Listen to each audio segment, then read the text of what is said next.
noite. Eu queria chamar aqui para frente o Paulo Cunha, diretor, professor do UFPE, a Ana Farache, diretora da Cinemateca Pernambucana, e o professor João Lanari, para a gente fazer um bate-papo. Só queria começar a falar um pouco da coisa da relação da mostra do filme livre com a questão do Super 8, né, que desde o início, desde a primeira edição, em 2002, a gente traz para a mostra essa produção que ela, de certa maneira, ela é interrompida, né, no início da década de 80, quando começa a entrar o VHS, né, os formatos mais eletrônicos de audiovisual, que também facilitam o acesso e acabam pegando um pouco essa carona do cinema mais experimental, não necessariamente cinema, mas da videoarte também e tudo mais. Então, e a gente já fez uma retrospectiva de cineastas que tem uma produção interessante do Super 8, né, como o Edgar Navarro. A gente fez no ano passado uma pequena amostra do Jorge Mourão, que é um artista plástico também muito ligado ao Super 8, né, que trabalhou com o Hélio Oiticica, né, ele tem um trabalho experimental bem interessante. E, enfim, aí surgiu esse acervo que vocês resgataram, né, da década de 70 e 80, muito importante, né, nessa produção marginal, né? E aí eu acho que, na verdade, mais do que o formato especificamente,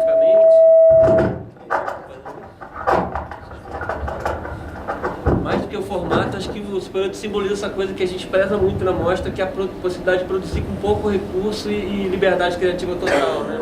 Onde você não passa por um processo de institucionalização dos recursos para você poder produzir.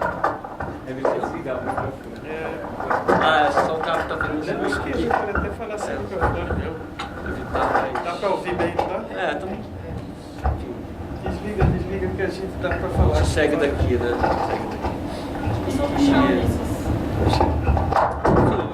Eu acho que vamos começar pelo João Lanari, que é professor da UNB, né? E pode falar um pouco sobre essa oportunidade de ver os filmes na tela grande, né? Que a gente pensa na questão do Super 8, como ele circulava para pequenos públicos também, talvez maiores que o daqui, mas de uma certa maneira num trabalho muito onde cada sessão era uma sessão, né? Era uma coisa. Hoje a gente pensa na exibição dos filmes e acho importante que, para além dessa sessão, os filmes deles vão ser falados, né? A mostra daqui vai para São Paulo, depois vai para o Rio.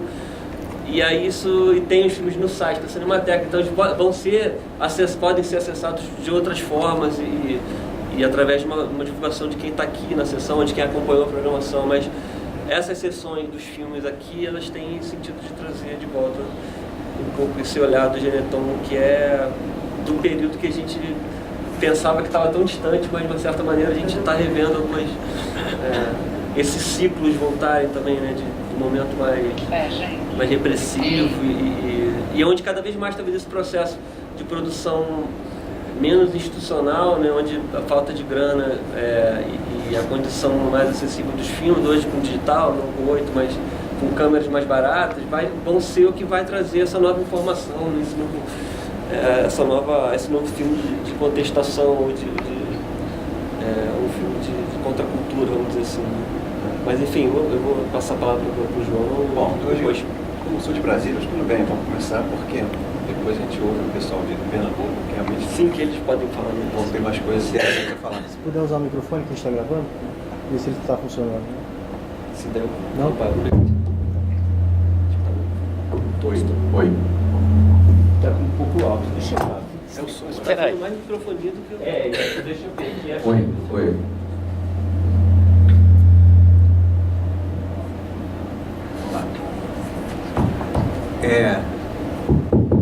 Bom, vamos começar, né? Em primeiro lugar, agradecer ao pessoal da mostra, do Cinema Livre, a Daniela pelo convite, e eu aqui como morador de Brasília, então eu faço as honras aqui de anfitrião. Então, bem-vindos a vocês aí de Pernambuco, Cinemateca fantástica. Eu acho que somos aqui de Brasília, mas uma Cinemateca dessa de Brasília, sem comentários, mas enfim, parabéns mais uma vez.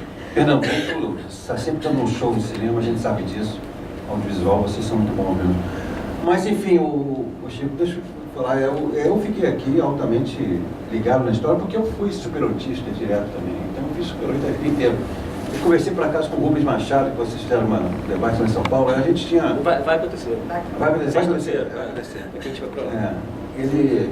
A gente fez a revista Cine Olho juntos e tal, e naquela época a gente organizava mostra de Super 8. Você falou uma coisa aqui preciosa, quer dizer, cada sessão de Super 8 era uma sessão, era um acontecimento, era um evento, né? Esses filmes passavam, Mayakovsky, esses filmes passavam tinha uma vibração com a plateia que realmente era uma coisa incrível. Muito forte, mesmo muito forte. Eu lembro eu era do Cine Clube da PUC do Rio, a gente fez uma mostra de Super 8 em 77 por aí. Foi um negócio assim, gente para burger, as sessões, os filmes eram carregados assim, de força, né? Um negócio tinha um sentido político, manifesto, comportamento, linguagem, tudo. O Super 8 realmente era uma coisa. Tem uma coincidência histórica, né? Que a ditadura, a famosa ditadura e tal, mas a gente estava fazendo, produzindo, né? A ditadura tinha aquele baixo astral horroroso, mas tinha um astral positivo que era muito bom, tinha uma vibração de produção também na ditadura, né? Eu estou com isso defendendo a ditadura, não estou dizendo para voltar. Germinado, o Navarro falou isso, né? Que era um adubo para se produzir exatamente, um adubo. Essa resposta. A metáfora é boa, é uma produtividade incrível, as pessoas, enfim, eram... Depois a gente assistiu a Teca do Humano, falando do Rio de Janeiro, né, do ambiente, aí era uma continuidade da mostra, enfim. Era uma pulsão permanente, era uma pulsão. E o barato do Super 8 é que era um equipamento leve, não tinha mistério, equipamento leve, fácil, uma viola pequenininha, para que se montava, fazia aquela pista de som, né, era tudo baratinho. Então era um negócio que de repente rompeu com a estrutura industrial comercial do cinema, que vocês falaram também. A coisa da técnica está aí. Ele está consertando. Eu achei que dele. Mas era uma forma de justificar também essa coisa do Total, desconstruía tudo. Da forma ao conteúdo, né? Nessa época, enfim, aí uma coisa de geração, o grande inimigo era o cinema novo, para nós. Claro que o cinema novo tinha tido a história, a gente tinha uns filmes, mas o cinema novo na década de 70 se institucionalizou, né? O cinema novo fez um pacto com o filme muito forte, então o cinema novo, era aquela coisa, era o cinema industrial. Eu me lembro que o Chica da Silva, por exemplo, eu escrevi uma crítica metendo o pau no Chica da Silva, que coisa. Enfim, lá no Cine Globo, o Chica da Silva era a expressão do cinema industrial e a gente fazia Super 8. Porque a gente tinha essa linguagem no Super 8, esse pique assim, de pulsional no Super 8, que era completamente contrário a esse cinema mais pesado. Né? E aí que eu fecho uma coisa curiosa, é que quando vocês começaram a fazer a mostra, a primeira coisa que me veio à cabeça foi qual é o espírito do Super 8. A primeira, lá de 2000 e pouco, quando a mostra começou, eu sou cliente da mostra há muito tempo, eu sempre que venho aqui, eu vejo filmes, então sempre... Porque digamos, essa coisa do cinema com essa intervenção, dos filmes do gênero é tão fantástica, essa coisa de querer entrar na realidade, captar, se apropriar da televisão, se apropriar dos signos, publicidade, se apropriar das músicas, tem uma espécie de voracidade permanente, né? Isso, digamos, é uma marca, né? Um traço, digamos assim, super-oitista. Vocês da mostra do Cinema Livre, para mim, era uma espécie de reedição das mostras do Super 8. Eu sempre tive esse imaginário, assim, sabe? Os caras pegaram uma coisa que de repente estava subterrâneo, tal, tinha sido voltou forte, assim, tal, né? E, enfim, era o clima da mostra, uma mostra livre, o clima dos filmes, então, é um clima super-oitista, nesse sentido, assim, né? Nesse sentido de absoluta facilidade, acessibilidade de fazer. E é engraçado, né? Porque, para mim, eu estava, enfim, o negócio do Super 8 foi fundamental. Passei, sei lá, uns 5, 8 anos fazendo Super 8. Passar por 16 foi um salto, foi um degrau, assim, depois começar a fazer filme 16, gosto, assim, você lida com o laboratório, naquela coisa pesada, e depois 35, então, nem falar. Depois veio o vídeo, tudo bem, o vídeo deu uma outra enfim, normatividade, uma outra acessibilidade também, mas o Super 8 realmente foi fantástico. E é uma coisa que contaminou, foi uma contagem mundial, né? O Super 8, o John Lennon fazia Super 8, né? O John Lennon tem um monte de o Yoko Ono fazia Super 8, aqueles artistas americanos. Eddie Warhol, né? Andy Warhol menos. Andy Warhol 16, anterior, um pouco anterior. Mas, um monte de uma vibração assim, contagiosa. Tem um acervo fantástico de Super 8 por aí, né? De artistas, de diretores e tal. Né?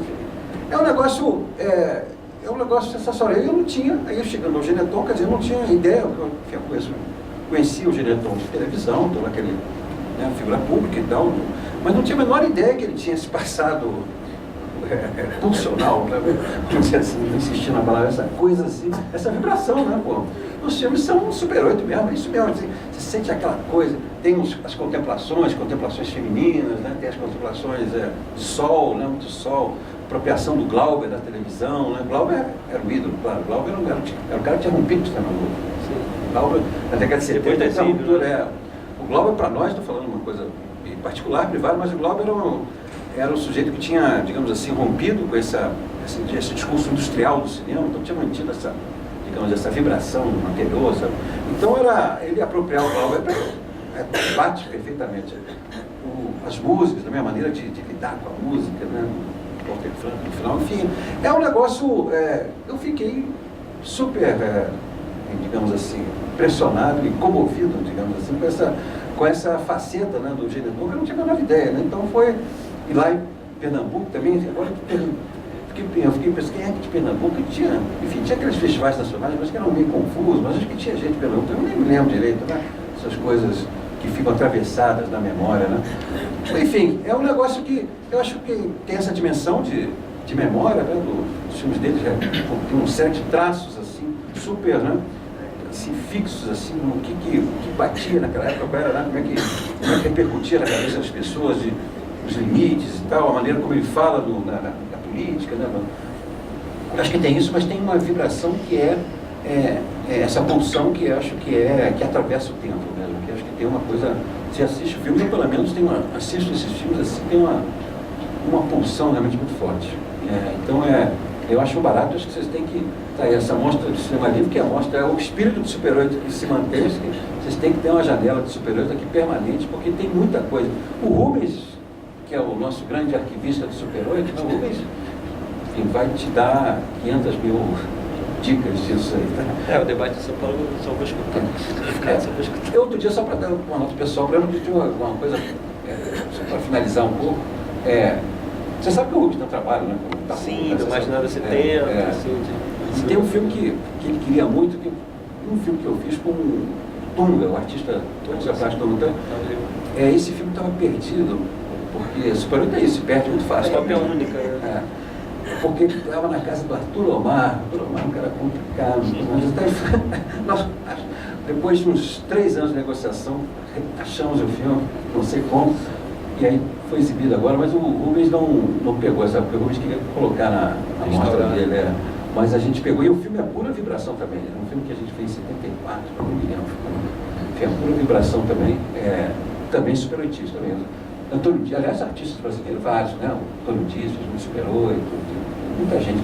Enfim, doutor, parabéns e eu espero que vocês mantenham esse lado, essa janela Super 8 aqui, porque realmente tem tudo a ver com a mostra e tem uma produção fantástica, né? Acho que encontrar esses filmes perdidos por aí, né? Porque tem muito filme perdido. Se é uma coisa a ser feita com o Super 8 hoje, eu acho que é tentar localizar, né? O Paulo e a Ana comentaram assim, por exemplo, são os filmes do Omar muito bonitos, né? De que ele não se lembra de todas as cópias, tem cópias que não estão preservadas, estão no estado já telecinado naquele momento que ainda não tinha uma qualidade muito boa. Acho que é um estímulo também a seguir trazer esses filmes para a tela. Né? Parabéns aí. Obrigado, João.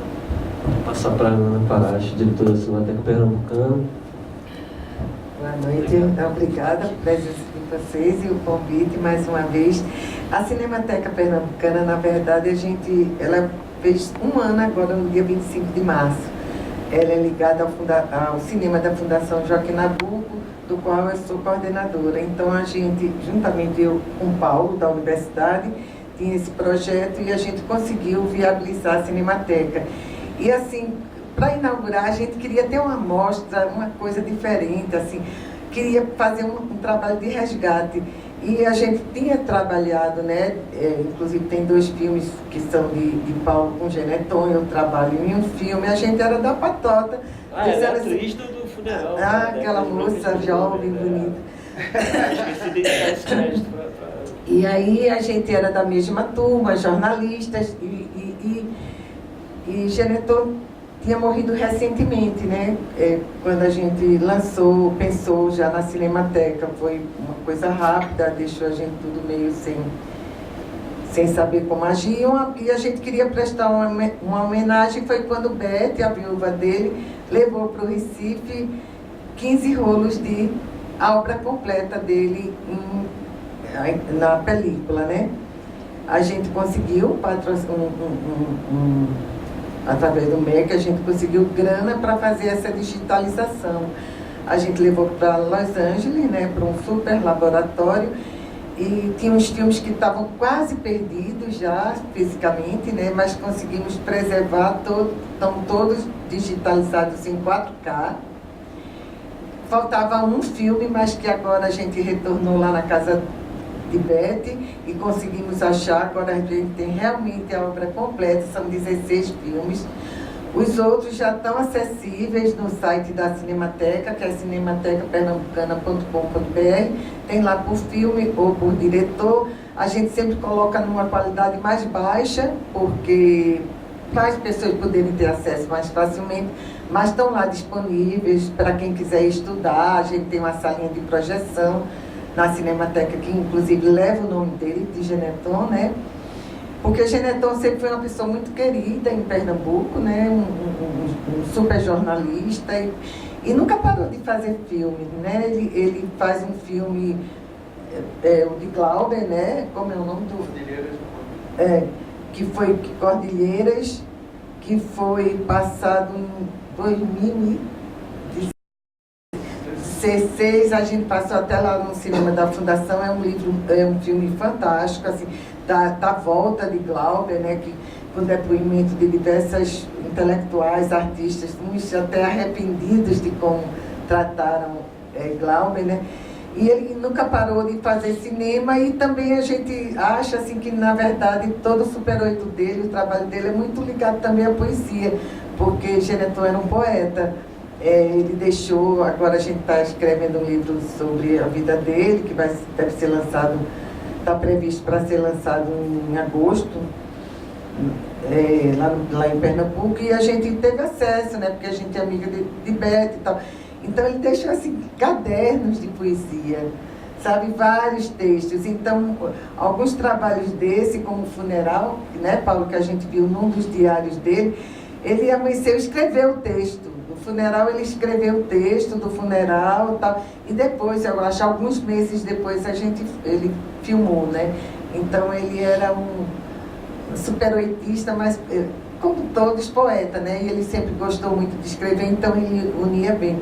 A gente ficou muito feliz de ter esse acervo, né? A gente tem circulado, a gente já levou no Festival do Super 8 de Curitiba, que também é bem legal, né?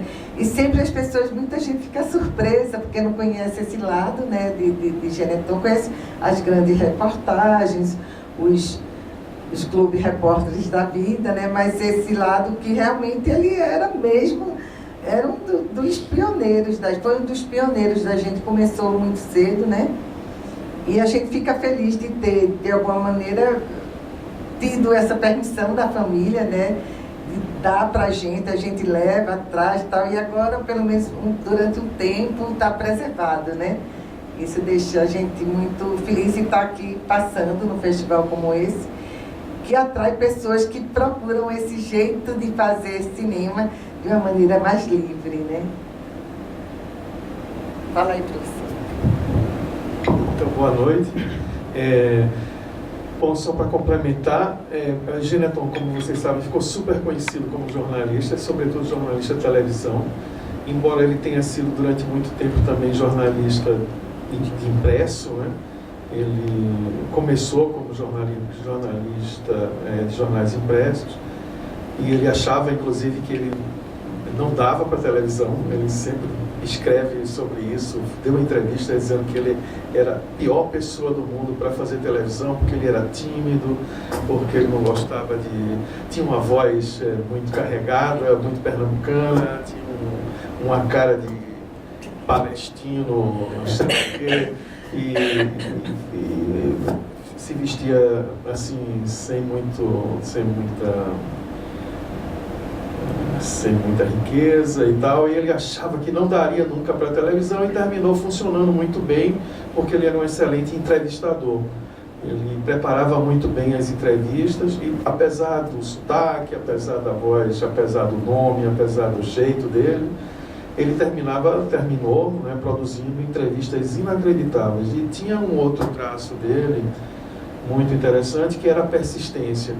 E ele foi um jornalista muito persistente a vida toda, e ele não se incomodava de ouvir um não de uma pessoa que ele queria entrevistar. Ele ligava no outro dia outra vez, na outra semana outra vez, e foi desse jeito que ele fez entrevistas que ficaram aí na história do jornalismo. Por exemplo, ele conseguiu fazer Geraldo Vandré falar depois de 40 anos sem dar entrevista, conseguiu fazer uma entrevista enorme com Drummond pelo telefone, porque ele descobriu que Drummond gostava de conversar por telefone, e ele ligou para Drummond e gravou as 72 horas de conversa telefônica com Drummond. E, inclusive, antes de morrer, o último projeto que ele estava querendo fazer com Walter Carvalho era um filme com base nesse material que ele tinha de Drummond, mas não deu tempo, né? Ele não conseguiu fazer. Então, esse lado dele é muito conhecido, pelo menos é bem mais conhecido, e esse outro, a gente, como a Ana falou, foi uma felicidade a gente poder resgatar. A gente sabia, né? Porque nós éramos amigos dele desde sempre, mas a gente sabia também que outras pessoas que admiravam ele como jornalista e tal, não tinham noção dessa história. E mais ainda, eu acho, assim, do jeito que eu vejo, que tem muito a ver o que ele fez depois na televisão com essas coisas. Eu acho que ele tentou, de alguma forma, conciliar essa força, né? Essa coisa que o Super 8 tinha, essa energia que o Super 8 tinha, como o professor João falou. Eu acho que ele tentou levar isso. Então, quando a gente olha as últimas reportagens, a gente percebe uma tentativa de fazer imagens, né, a partir de ângulos diferenciados, ou uma edição, montagem diferente também, que não atendia os padrões regulares do telejornalismo, sobretudo da TV Globo. Ele foi um telejornalista sempre da TV Globo. Ele foi diretor do Fantástico, ele foi editor-chefe do Jornal Nacional, que são cargos altíssimos assim na hierarquia da TV Globo. Foi chefe em Londres. Chefe do escritório em Londres da TV Globo. Mas chegou um dia que ele disse: eu não aguento mais, eu não suporto mais isso, eu quero... E aí ele foi para a Globo News, e colocaram ele numa sala lá, e ele passou a fazer essas reportagens especiais, que eu acho, como eu estava dizendo, que resgatam um pouco essa busca que ele tinha desde o começo. Claro que os tempos eram outros já, né? A situação tinha mudado, o contexto tinha mudado, ele também tinha mudado muito como pessoa, mas a gente pensa muito nesse aspecto do resgate como algo que esclarece muito a trajetória completa dele. Não separar, assim, teve um tempo na juventude que ele fez umas coisas, isso aí, e de repente ele virou um jornalista e fez outras coisas. Talvez haja aí um elo, né, uma relação qualquer entre essas experiências mais jovens assim, e aquilo que ele veio a fazer depois. Pelo menos a gente acha isso. O que ele fala da Rede Globo? Ele fala... Pois é curioso que em um dos filmes ele diz assim: o Brasil da Rede Globo não confere com o original. Eu acho que nesse tempo a gente trabalhava na Globo. Pois é, não, acho que na hora do filme ainda não, mas logo depois ele foi trabalhar na Globo. Porque a gente... De certa maneira, eu acho que ele nunca deixou de acreditar nisso. Manteve isso. Eu queria aproveitar que você está aqui também para falar. Você dirigiu junto com o Geneton o Esses 11 aí, né? O manifesto a favor do futebol. E o Coração do Cinema. Como é que era dirigir com ele? Assim, como é que vocês trocavam as ideias para os filmes? Os argumentos surgiam de vocês trocaram juntos? Assim, como é que se dava essa parceria? Depois eu quero te perguntar sobre esses 11 aí, que uma imagem que eu tinha ficado assim... de cara, quando eu vi o filme no computador, e aquele plano daquele menino com o fuzil, aquele ali é um negócio assim... Pois é. Bem, primeiro, a gente está fazendo um curso aqui no festival à tarde, e hoje, por coincidência, a gente estava conversando com as pessoas que estão fazendo o curso, e a gente estava dizendo que esse tipo de produção, nos anos 70, sobretudo, eles eram muito leves. É um período em que a gente fazia filmes sem muito drama, porque a tecnologia era muito leve, os filmes eram muito baratos, a gente não devia nada a ninguém, de certa maneira, quer dizer, tinha todos os problemas da política, digamos assim, Não tinha prestação. mas não tinha que prestar conta a ninguém. Era muito descomprometido. Isso. Quando eu vejo hoje o pessoal fazendo um filme, a loucura, o estresse que é de orçamento, de prestação de conta, eu fico assim impressionado. Era doméstico, quase. Aí era uma coisa muito, muito doméstica, muito simples. E a relação era muito assim, muito tranquila. Não tinha drama, não tinha muita briga, porque justamente não tinha tanta responsabilidade assim. No caso do... Sim, é bom dizer a vocês que a gente viu hoje aqui, por questões da ordem da curadoria, os filmes na ordem inversa que eles foram feitos. Então a gente começou a ver o filme mais recente, digamos assim, que é o de 83, e depois a gente foi voltando até esse que passou por último, o Desmutante, que é de 73. Então foram uma volta ao passado, assim, regressivamente. Normalmente a gente apresenta na ordem crescente, digamos. Porque vai tendo uma mudança, aí você vai sentir. Ele vai mudando assim, até a qualidade das coisas e tal. Bom, mas tudo bem, foi bom também. A gente achou curioso inverter. Para a gente foi interessante. Pois bem, no caso do filme de futebol, a ideia principal foi dele. Porque eu também, mas ele era muito apaixonado por futebol. Não era um torcedor desses de torcida organizada, esses hooligans aí que saem brigando, de jeito nenhum, mas ele tinha uma admiração assim pela energia que o futebol gerava e achava muito bonito o futebol, como um jogo, como esporte. Ele disse, o futebol é um balé, ele dizia assim, quando você vê Pelé jogando, parece um bailarino, ele falava sempre essas coisas. E ele jogava muito, pelada, né, na praia. E a gente foi muitas vezes juntos para estádio, ver jogo. E a gente gostava muito de ver jogos ruins, tipo de times ruins, não os clássicos, né? A gente achava, sei lá, porque tinha menos gente, essas coisas. E um dia ele disse, puxa, sim, aí a gente começou a ver, a partir de 70, sobretudo por conta do Médici com a seleção, o aproveitamento que o Médici fez, porque a seleção ficou tricampeão, aí recebeu a seleção, levantou a taça, a Jules Rimet. Então foi um aproveitamento realmente horrível que aconteceu. Mas isso gerou, para parte da esquerda, uma espécie de ressentimento com o futebol. Em vez das pessoas ficarem chateadas com o aproveitamento que a ditadura fez do futebol, as pessoas começaram a ficar com raiva do futebol. E ficando com raiva das pessoas que curtiam futebol. Isso foi incomodando a gente, assim, sem drama. Mas foi ficando aquela coisa, cara, que povo chato, fica reclamando do jogo, a gente adora jogar bola e tal, vamos fazer um filme. Bom, e tinha essa manchetinha que aparece no filme, que é do jornal Movimento. Uma materinha assim, que diz assim, será, não me lembro mais exatamente, será que foi Pelé que derrubou Jango?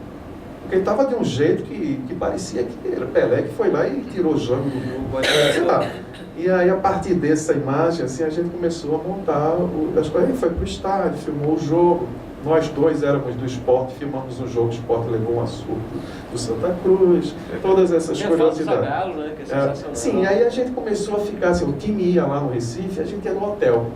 E aí fazia com um sonzinho direto super precário, porque o Super 8 era um terror para gravar som, mas a gente conseguia gravar esses caras e tem umas frases muito engraçadas. Os jogadores, muito naquela fase que os jogadores tinham muita dificuldade para se expressar, né?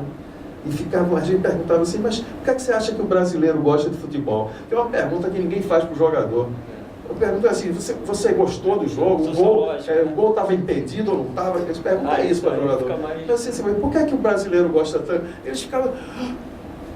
Aí eles tentavam, né, fazer uma explicação qualquer, foi muito engraçado. E o menino foi, um dia a gente estava passando num bairro mais pobre, assim, porque a gente estava atrás de meninos jogando pelado. E tinha esse menino lá não foi super casual aquilo. Tinha aquela bola e o fuzil já ali isso, tudo armado. quintal. Aí a gente não fez nada, a gente falamos com acho que era a mãe ou a tia do menino que estava lá, disse, a gente pode filmar? Claro, filma aí ele. E aí aconteceu aquilo, porque a gente queria, na verdade, que ele jogasse bola. Que dá um soco E aí ele fica lá parado, assim, aí depois vem e dá um murro na bola. Que é diferente E de vai você chutar pegar. a bola e tem outro sentido, né? Claro. Né? Bom, mas isso é aquelas coisas do acaso absoluto. E aí a gente botou aquele riff do Jimi Hendrix, que a gente gostava muito, que é uau, aquela guitarra que pago. Aí deu um pipoco ainda mais no negócio, no gesto do menino. Mas era assim, era meio por acaso, mas ficava bonito no final, porque era isso, tinha isso dessa energia. Então, no caso do filme de Mayakovsky, que foi o primeiro que passou, foi também meio casual. A gente gostava de ler poesia de Mayakovsky, desde cedo, desde muito novo. E aí, um dia eu vim para o Rio de Janeiro, e aí, passando na vitrine da livraria francesa, eu vi na vitrine assim um livrinho em espanhol, Mayakovsky, O Coração do Cinema, Guion. Pô, mas Mayakovsky fez roteiro? Eu não tinha ideia disso. Depois eu vim descobrir que Mayakovsky teve uma atividade na indústria cinematográfica da União Soviética, né, no início da... Tomou filmes, sabe? Essas coisas. Ele tentou, inclusive, se profissionalizar lá. Foi ator e roteirista. Foi ator e roteirista. E aí eu peguei esse roteiro, e aí quando eu cheguei no Recife, eu disse, pô, Geneton, tem um roteiro de Mayakovsky, cara. Ele disse, como assim? Mayakovsky faz roteiro? Eles faz, só aqui, ó. E aí eles vão fazer, só que o filme, evidentemente, não tem nada a ver com o roteiro, porque o roteiro, o Mayakovsky fazia roteiro bem hollywoodiano mesmo. Esse roteiro, que se chama Coração do Cinema, é a história de um produtor que sequestra uma atriz, e aí tem uma coisa do dinheiro, é uma espécie de elogio ao cinema, da paixão do cinema, mas tem toda uma intriga, Uma trama. e ator e tudo, uma coisa confusa. Aí a gente, não vai poder filmar isso, não tem como. Mas aí a gente disse, vamos roubar o nome vamos roubar, o nome é lindo, né? O nome é a coisa mais linda do mundo, Coração do Cinema e tal. Que é isso, né? Essa pulsação que você falou é isso. Por isso que o filme começa mesmo com o projetor, né? A luz do projetor e o coração, né? Que não tem no roteiro de Mayakovsky, nada disso. E a gente pegou uma frase ou outra, inclusive versos de vários poemas diversos. Que não são do roteiro. Não são do roteiro. E a gente chama uma adaptação livre, mas na verdade não é uma adaptação livre, assim, é remotamente inspirado por Mayakovsky. Pegamos só o título, só roubamos o título dele.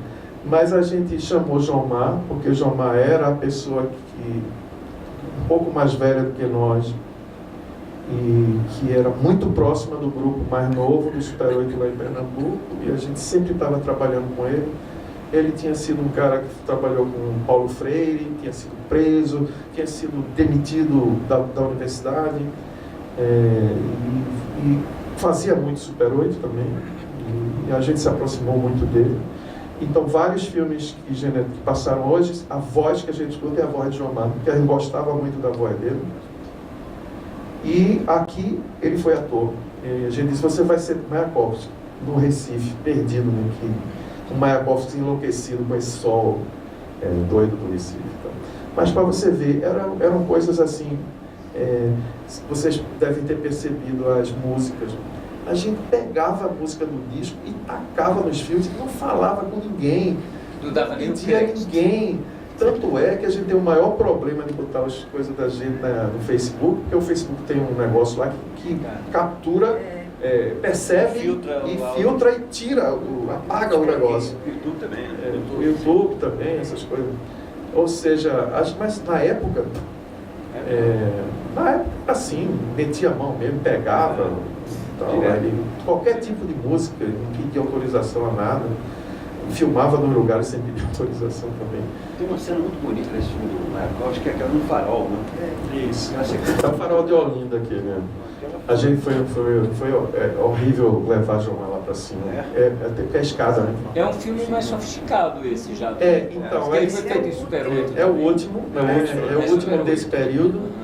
É o ano em que se encerra o ciclo do Super 8 no Recife, que vai de 73 a 83, realmente. E tem uma curiosidade, ele foi filmado em 16 meninas. Ah, tá. E aí o que aconteceu, na época, nesse ano, a gente já estava trabalhando, nós todos, na TV Globo. Porque houve um diretor da Globo lá, na época, Roberto Menezes, que tinha saído do Globo Repórter, tinha trabalhado com Eduardo Coutinho no Globo Repórter, e foi mandado para tomar conta do jornalismo da Globo no Nordeste. E Roberto veio com essa coisa de cinema e disse, quem é que faz cinema aqui? E contratou todo mundo, todos os malucos do Super 8 para a TV Globo. E aí Roberto disse, pode pegar a câmera 16 da televisão para fazer os filmes. Porque naquela época se usava Fantástico. Na verdade, todo mundo usava 16 mm reversível, né? Que é aquele que você revela, não sai negativo, já sai positivo. Tinha som e tinha mudinha, que a gente dizia, saía com a mudinha, só com imagem.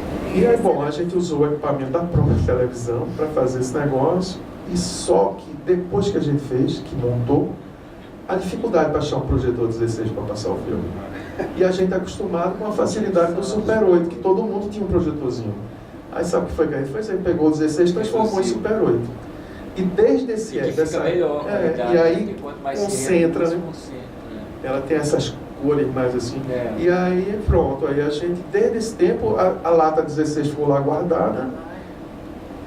E a gente ficou passando ele em Super 8. E é por isso que a gente chama ele de Super 8, porque ele, no fundo, ele nunca deixou de ser, porque a gente fez com a cabeça do Super 8. Engraçado o caminho inverso, né? Porque tem muito de Super 8. A gente não gostou. É um tipo de caso raríssimo do cinema brasileiro, né? Do curta 16 virar Super 8 e ser abraçado pela geração Jeremias, né? Jeremias. Os laboratórios tem um nome. Jeremias, porque Jeremias era o laboratorista da TV Globo. Então, como a gente fez com o filme reversível, ele que revelou o filme. E a gente montou com um menino chamado José Almeida, que era montador da Globo. Na verdade, todo mundo que está ali praticamente era da TV Globo, menos João Mar, mas o Roberto Menezes, que está como produtor, era o diretor de jornalismo, o montador era de lá, o laboratorista era de lá. O câmera, Eduardo Ricken, excelente até hoje. Até hoje está trabalhando lá e fez diversas matérias para Globo News com o Geneton depois. Para você ver, tem uns elos assim, né? Queria aproveitar que o nosso tempo está curto. Tem alguém que quer fazer alguma pergunta? Eu queria. Bom, primeiro eu queria mencionar novamente a figura de Jomar Muniz de Brito, porque eu fui aluno dele. E eu acho que vocês sabem, o Jomar se exilou na Paraíba, eu sou paraibano. O Jomar se exilou na Paraíba depois que ele foi afastado lá da universidade, ele foi aprontar lá em João Pessoa. Que também teve um ciclo Super 8 lá, que foi engraçado porque é um ciclo bastante gay. 90% da produção era totalmente gay dos filmes. Jomar tem um filme, pelo menos, tem vários, ele fez lá. Tem vários. Madame Bayeux, tem que é com a sobre a Anaíde Beiris, tem Palhaço Degolado, tem um monte de coisa que ele fez. Mas o Palhaço Degolado foi no Recife. Foi no Recife. Hoje a gente passou ele à tarde. Passou o Palhaço Degolado? É um que ele usa uma... É com o Luiz Carlos, né? Vasconcelos, que ele fala, ele dialoga com Gilberto Freire e Ariano, né? Então, quer dizer, quebrando mesmo. E acho que Jomar é uma presença muito forte, como você falou, né? Total. Desses filmes, né? Nessa produção. E assim, eu acho engraçado também ver esses filmes hoje e perceber o quanto o tropicalismo era uma ressaca, né, dos anos 60, o tempo todo. Meu Deus, como parecia que já fazia assim, um século que tinha passado os anos 60, né? Parece que tem um gap, assim, um buraco entre os anos 60 e os anos 70, que hoje, você olhando, por exemplo, para trás um pouquinho, não tem muita, a gente não sente uma distância tão grande, mas parece que dali para trás era uma coisa assim, fazia 10, 15 anos, digamos, de distância, mas parecia que fazia uma eternidade, né? Eu lembro muito dessa lembrança, dessa coisa assim, dessa memória de uma distância muito grande, mas de uma ressaca muito grande dos anos 60, dos anos 70, porque os anos 70 realmente foi um marasmo muito grande, né? Como ele falou, era o cinema novo se industrializando, aquela coisa, e a relação também com o cinema mais marginal mesmo, né? Que era o espírito dessa época, as pessoas que estavam tentando produzir alguma coisa mais livre, né? Mais liberta. E isso que você falou também, que eu acho legal, que é dessa coisa quase os filmes eram muito caseiros mesmo. Total. E não tinha compromisso com nada, absolutamente nada. Eu acho estranhíssimo, porque eu fiz um pouco de Super 8 na época, os filmes não deram muito certo, ficaram lá, mas assim, hoje você vai pensar em fazer qualquer coisa, mesmo que caseira, você tem que direito autoral, não posso usar essa música, não sei o que, tem que dar um crédito pro cara que não sei o que levantou, entendeu? É muito pesado, complexo, né, hoje. Assim, tem que pedir autorização de todo mundo que os vai filmes fazer. mais livres que você imaginar, eles têm que ter essa... Pouco antes, Dá uma engessada. pouco antes de falecer, Geneton estava pensando em retornar full time para a produção de cinema. Ele estava montando uma produtora que se chamaria Boulevard Vertov, em homenagem ao Dziga Vertov, o russo. E Boulevard, porque ele morou muito tempo na França, ele queria fazer uma produtora chamada Boulevard Vertov por conta disso. Montou o lugar, o Flamengo, no Rio, montou os móveis, comprou ilha de edição, tudo, mas aí também não deu tempo. Mas, para você ver, quando ele falava dessa produtora, já no final, ele dizia, rapaz, tem uma coisa que me deixa muito agoniado, que é o jeito que se faz cinema agora. Eu não queria isso. A filha dele, que trabalhava com ele como produtora, Joana, disse assim que ele brigavam muito, assim, discutiam, porque ela dizia, vamos fazer um projeto para uma lei de incentivo dessa. Eu disse, mas eu não gosto disso, eu não quero fazer projeto, eu não quero prestar conta, eu quero fazer com o dinheiro que der para e tal. Então ele vivia esse dilema de uma pessoa que foi formada desse jeito, de fazer um cinema muito simples, muito pouco complicado, equipes mínimas, né? Pouquíssima gente. Para um momento agora que é impraticável você fazer assim, quer dizer, praticável não é verdade, tem muita gente que faz. Tem gente Sim. para cada época. Mas não é a lógica do tempo, a lógica é outra. Mas para cada época tem suas dificuldades e suas tecnologias. A gente passou isso naquela época. Não era uma época fácil, né? A gente estava em plena ditadura militar. Era bem difícil, a gente jovem, muita gente sem grana.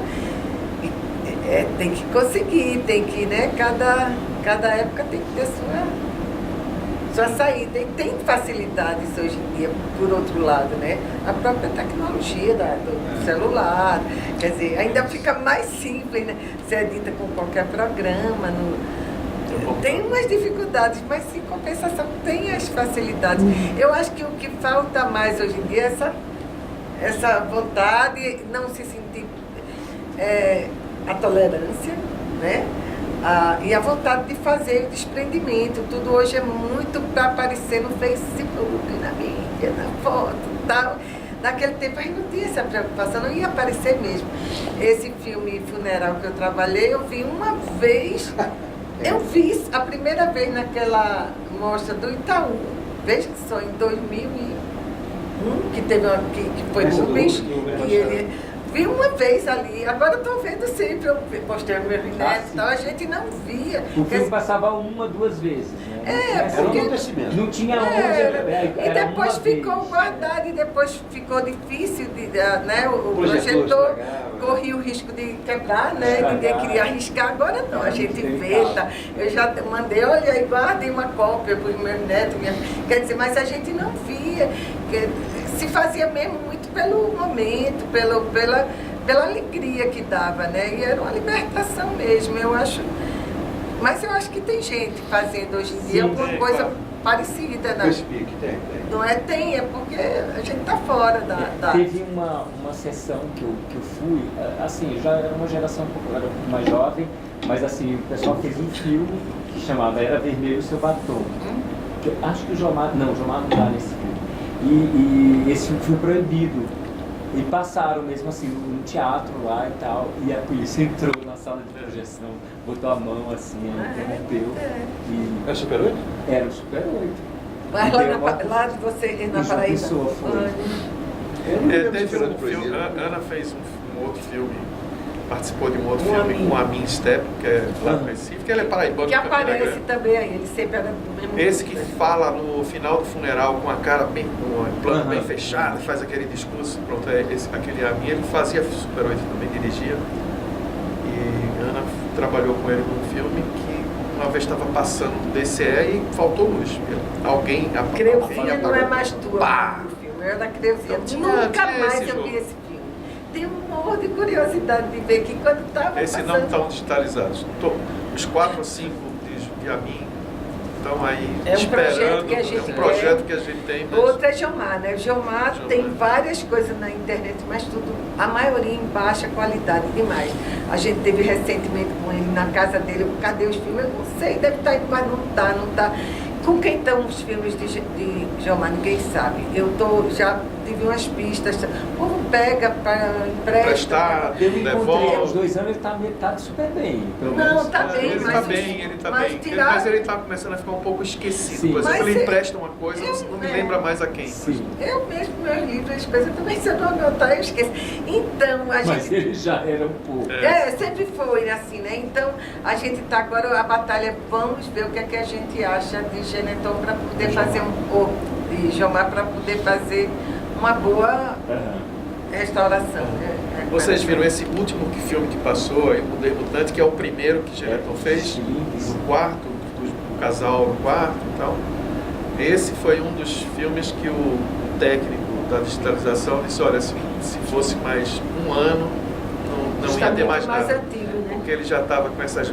Ainda tem, E fica né? vermelho, né? Os Mas- produtos É, começam a ficar rosa. Isso. É. A gente Kodak, passou né? hoje no curso de Jomar, o palhaço degolado está vermelhinho. Ele já perdeu as outras cores praticamente. Mas bom, Não corre o risco independente, mais, né? Já tá lá. independente de estar assim, é bom guardar para isso. É um retrato de um tempo, né? Sim. E que circulou pouco, porque quando a gente passava lá, eram 10 pessoas, 15 pessoas, um colégio, um DCE, um sindicato, e depois guardava, não passava mais. Então, ainda é um trabalho que precisa ser mais visto, ser mais criticado, ser mais compreendido. A gente tem muita esperança de que isso seja feito. E teve um tempo que era fácil no Brasil se encontrar laboratórios que faziam isso. Depois acabou tudo.